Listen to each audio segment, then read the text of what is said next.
Our publicly funded, allegedly impartial ABC seems to publish articles about domestic violence every day, like today's piece titled Taking Back Control.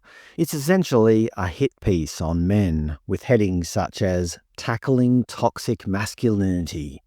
The article references a case from 5 years ago in Brisbane in which Hannah Clarke and her family were murdered by her estranged husband, who doused them in petrol and set them alight.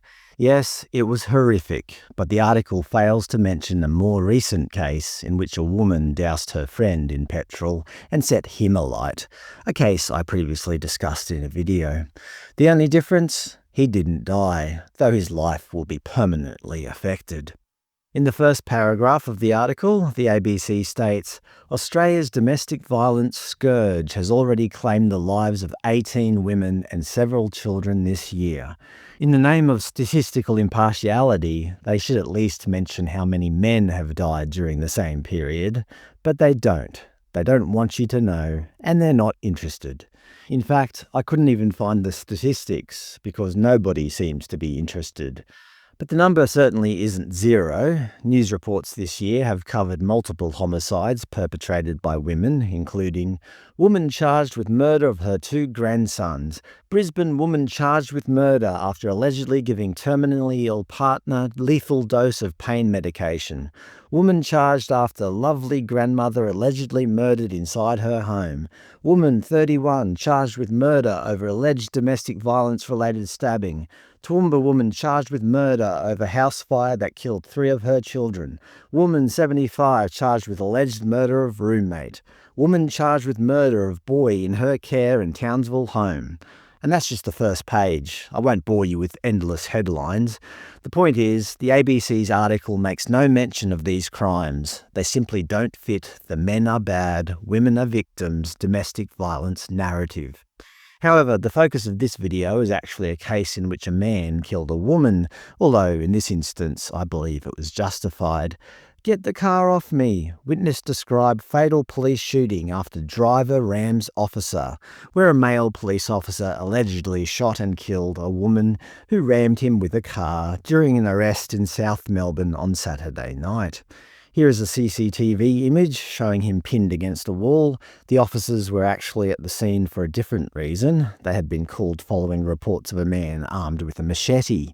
Police located the individual, and while he was being arrested, a woman drove her vehicle into the arresting officer, striking him and pinning him against the wall. The senior constable fired 4 shots at the SUV, which police said had stolen number plates, killing the female driver and injuring her male passenger.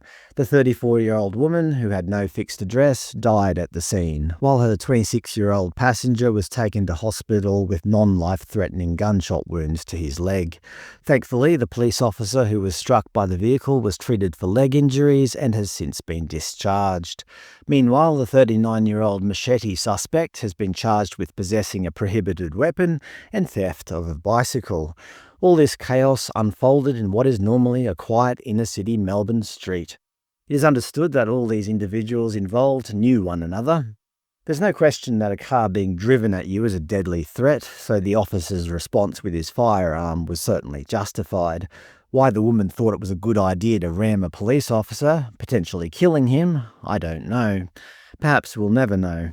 Friends of the woman described her to the media as a kind, loving lady who was there for everyone. Except, it seems, for police, whom she had no hesitation driving into.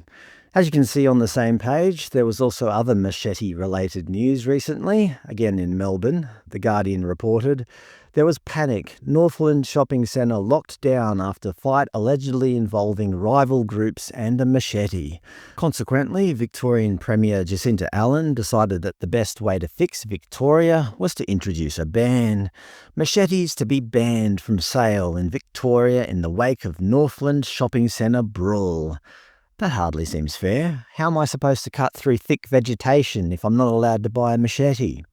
Obviously, criminals will just ignore the ban, purchase machetes interstate, or simply craft them themselves. It's hardly a complicated weapon.